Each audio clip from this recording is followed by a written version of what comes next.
Hello everyone, good morning all of you dear students. मैं S K Ankit आज आपके बीच unit 5 का बचा हुआ कुछ पार्ट था जो लेके आया हूँ। अगर स्टूडेंट्स ये लेक्चर आपको अच्छा लगे तो अपने दोस्तों के बीच ज़रूर शेयर कीजिएगा। क्वेश्चन जो है ये काफ़ी इम्पोर्टेंट है आपके बोर्ड एग्ज़ाम के लिए। क्वेश्चन क्या कहा जा रहा है, ध्यान से सुनिएगा। The time period of oscillation of a freely suspended bar magnet in uniform magnetic field.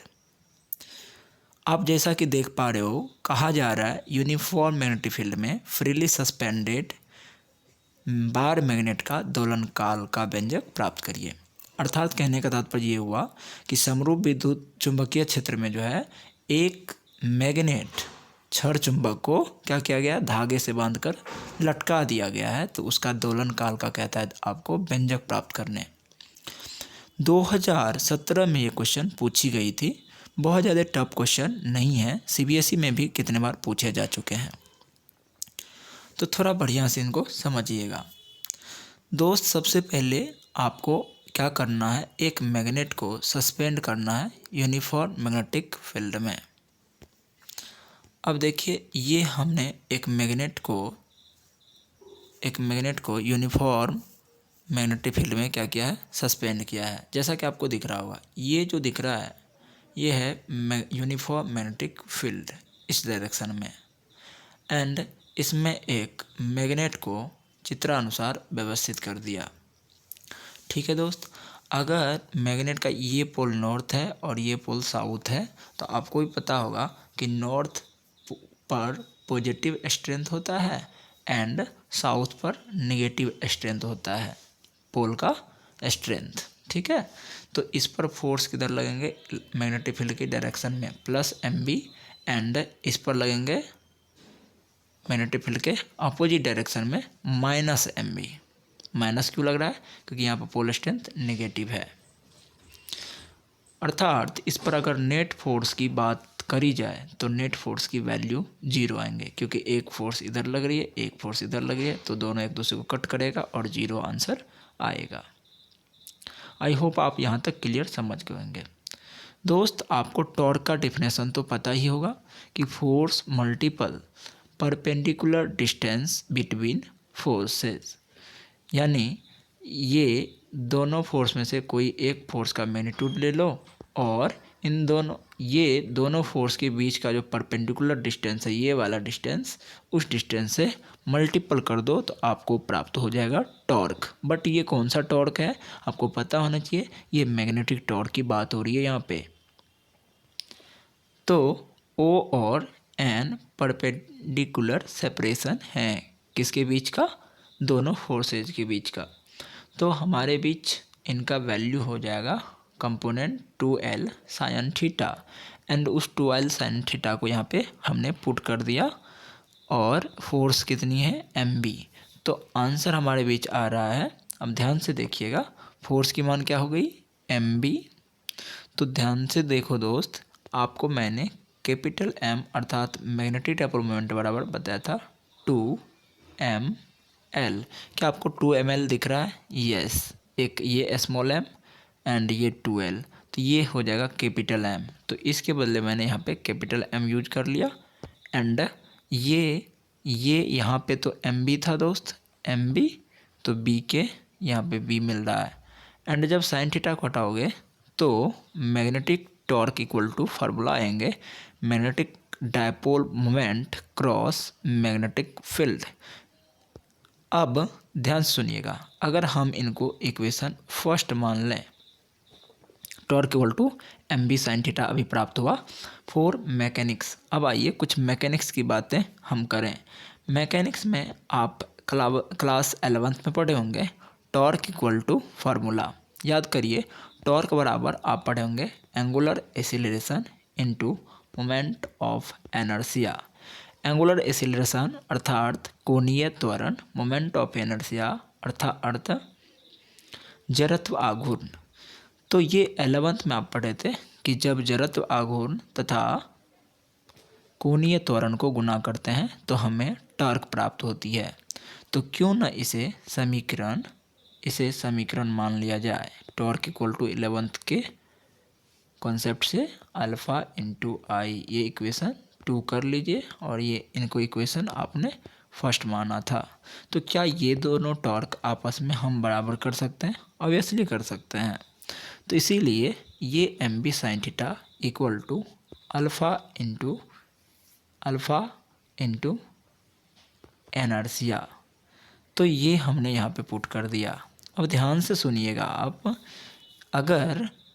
अगर मैं यहाँ से अल्फ़ा ले लूँ तो alpha equal to M B by I sine theta होंगे। यस, ये साइन थीटा अगर लगभग बहुत छोटा हो, ऐसा आप कंसीडर करो, तो क्या साइन थीटा के बदले थीटा हम यूज कर सकते हैं। ये चीज़ें आप पढ़े होंगे कि अगर साइन थीटा बहुत छोटा हो तो हम उसे थीटा ले सकते हैं। इसीलिए हमने यहाँ पर क्या ले लिया? थीटा ले लिया, चूँकि साइन थीटा लगभग थीटा के बराबर हमने किया क्योंकि थीटा बहुत छोटा है। अब थीटा को यहाँ से हटाइएगा तो आपको आ जाएगा alpha by theta equal to M B by I. In SHM 11th sound chapter में के बाद SHM आता है, वहाँ पर आप time period equal to formula पढ़े होंगे, 2 pi T equal to 2 pi under root displacement upon acceleration. And अभी आपको पता है कि angular acceleration upon displacement M B by I प्राप्त हुआ, तो इसे इन्वर्स करके यहाँ पर हम पुट कर देंगे। तो पुट कर देंगे तो क्या आएगा? Under root I by M B.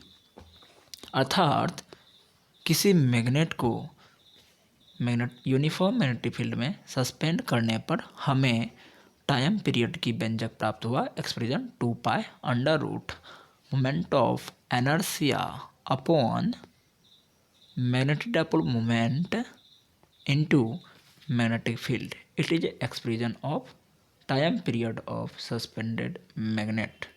I hope आप यहाँ तक समझ गए होंगे डियर स्टूडेंट्स। अब एक दो टर्म्स आप यहाँ से समझ लीजिए, जैसे कि ऑब्जेक्टिव यहाँ से पूछ लिए जाएंगे। टाइम पीरियड किन किन बातों पर डिपेंड करती है? किसी भी मैग्नेट को आप सस्पेंड कर दिए तो वो मैग्नेट की टाइम पीरियड किन किन बातों पर डिपेंड करेगी? तो आप कहेंगे time period is directly proportional to the root of inertia.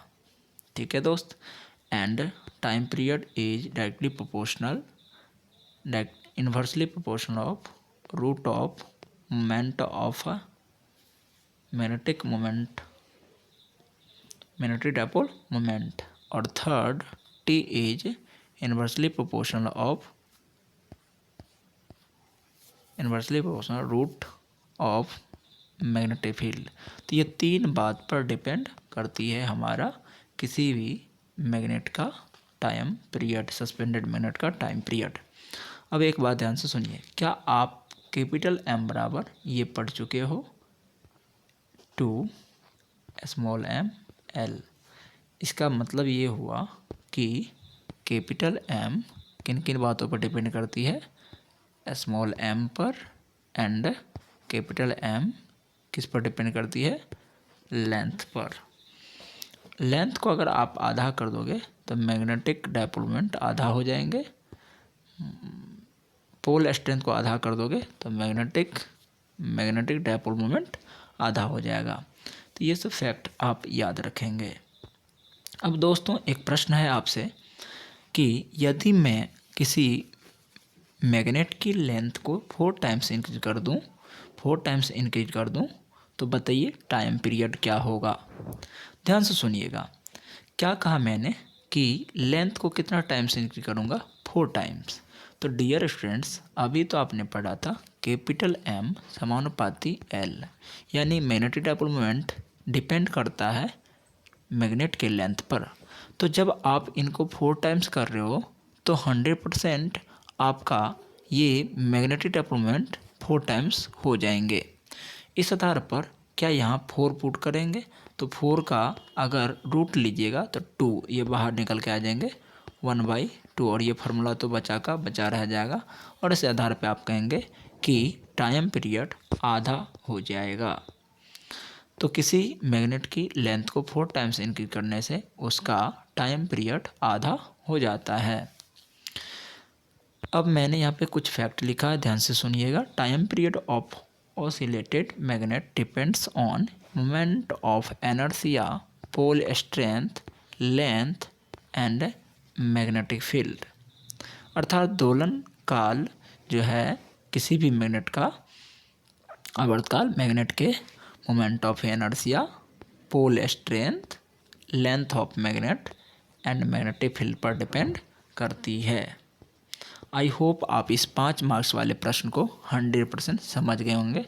अगर फिर भी कहीं दिक्कत है तो ज़रूर कमेंट करें। एक ये लॉन्ग क्वेश्चन है, काफ़ी इम्पोर्टेंट, इस पर भी ध्यान दिया जाए। आपको क्वेश्चन कहा जा रहा है कि विक्षेप चुंबकत्व मापी क्या है, इसकी मदद से आप कैसे दो दिए गए मैग्नेट के मैग्नेटिक मोमेंट की तुलना करेंगे। दोस्तों, सबसे पहले आपको ये डिफाइन करना होगा विक्षेप चुंबकत्व मापी होता क्या है। Explain deflection magnetometer, how will you compare the magnetic moment of two magnet, will its help. ध्यान से सुनिएगा। डिफ्लेक्शन मैग्नेटोमीटर एक इलेक्ट्रिकल डिवाइस है जिसकी हेल्प से मैग्नेट के मैग्नेटिक मोमेंट तथा पोल स्ट्रेंथ को फाइंड आउट किया जाता है। It is a electrical device use to measure the magnetic moment and pole strength of bar magnet. I hope आप इस डेफिनेशन को समझ गए होंगे कि भैया ये हमारा जो मैग्नेटो डिफ्लेक्शन मैग्नेटोमीटर है, ये एक प्रकार इलेक्ट्रिकल डिवाइस है जिसकी हेल्प से किसी भी मैग्नेट की पोल स्ट्रेंथ एंड दो मैग्नेट के मैग्नेटिक डाइपोल मोमेंट को क्या किया जाता है, कंपेयर किया जाता है।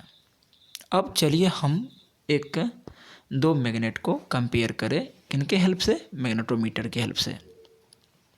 जब आप मैग्नेटोमीटर में दो मैग्नेट को रखोगे तो पहले हम दो मैग्नेट के पोल को लाइक डायरेक्शन में रखते हैं, यानी एक ही दिशा में। कहने का तात्पर्य हुआ कि एक, ये आपको जो फिगर दिख रहा है, ध्यान से देखिएगा, ये जो फिगर दिख रहा है ये है मैग्नेटोमीटर, ठीक है दोस्त। तो इसमें मैं आपको इनमें जो मैग्नेट को रखा जाता है और उनका मैग्नेटिक डाइपोल कंपेयर की जाती है, वो कैसे किया जाता है, ध्यान से देखिएगा, मैं बता रहा हूँ। सबसे पहले हम लोग करते क्या ना, एक मैग्नेट को यहाँ रख देते हैं और एक मैग्नेट को इसके जस्ट नीचे रखते हैं।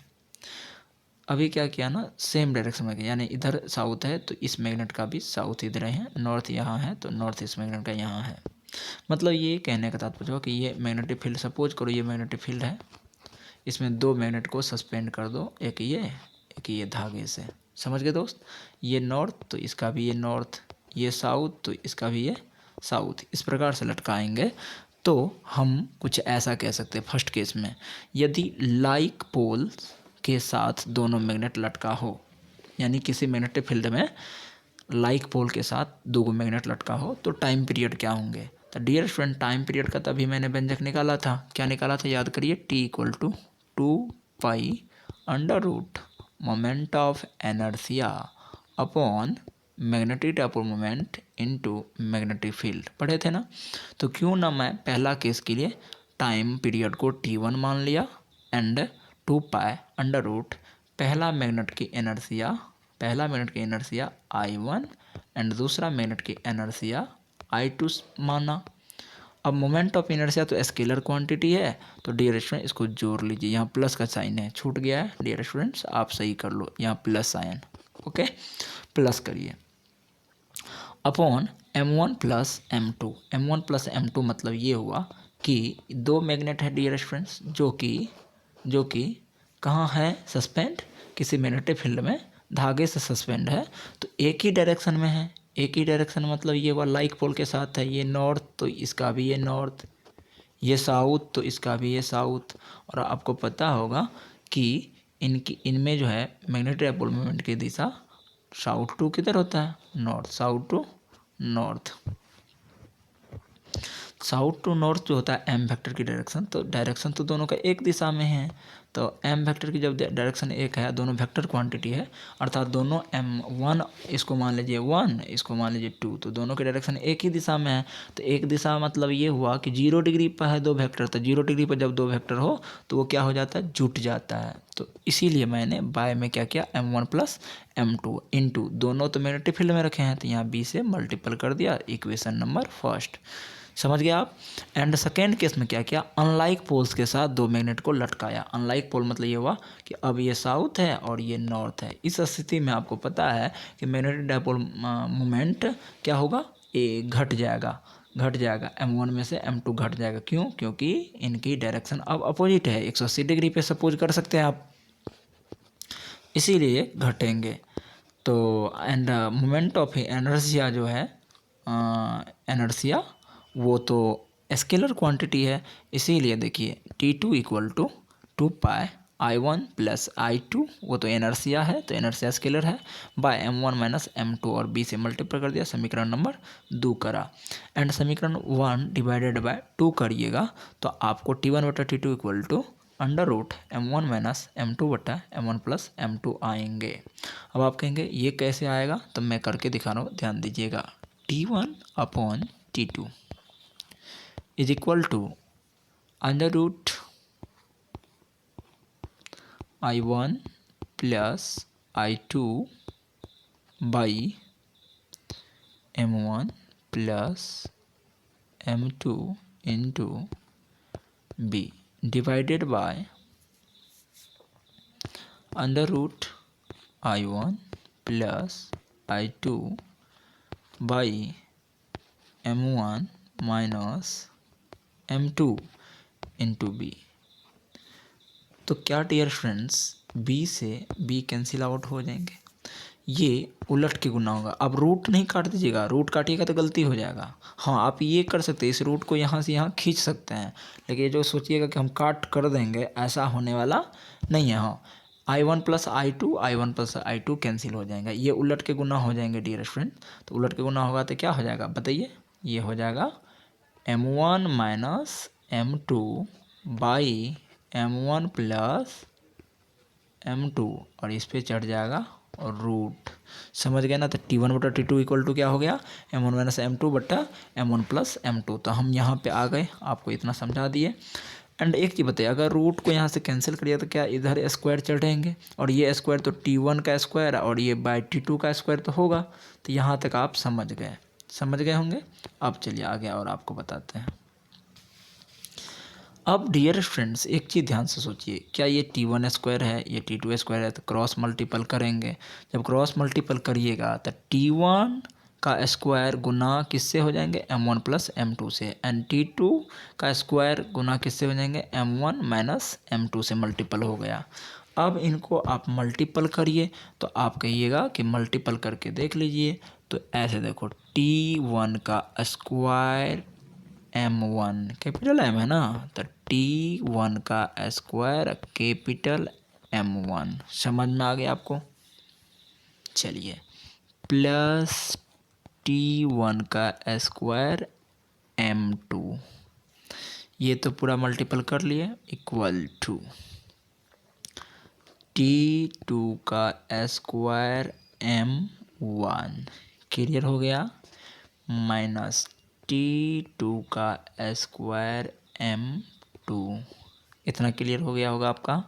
अब चलो, अब एक जगह करो, माइनस ये M2 वाले को M2 के पास कर दो एंड इसको उधर करो, तो क्या लिख सकते हो, T1 का स्क्वायर M1 और ये इधर लाओ, माइनस T2 का square M1 is equal to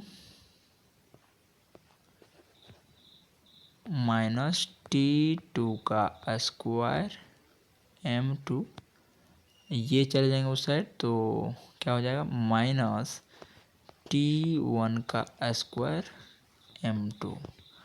अब इसमें से आप माइनस कॉमन ले लीजिए और कैलकुलेट कर दीजिए, मैथमेटिकली आपका आंसर सिंपल व्यू से पूछ जाएंगे m1 बाई m2 बराबर T1 का स्क्वायर प्लस T2 का स्क्वायर बाई T2 का स्क्वायर माइनस T1 का स्क्वायर। समझ गए?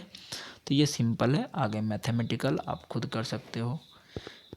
तो ये था मेरा डिफ्लेक्शन मैग्नेटोमीटर का कंस्ट्रक्शन में क्या, ये कंपेयर किसका किसका, दो मैग्नेट के मैग्नेटिक डाइपोल मोमेंट का। समझ गए?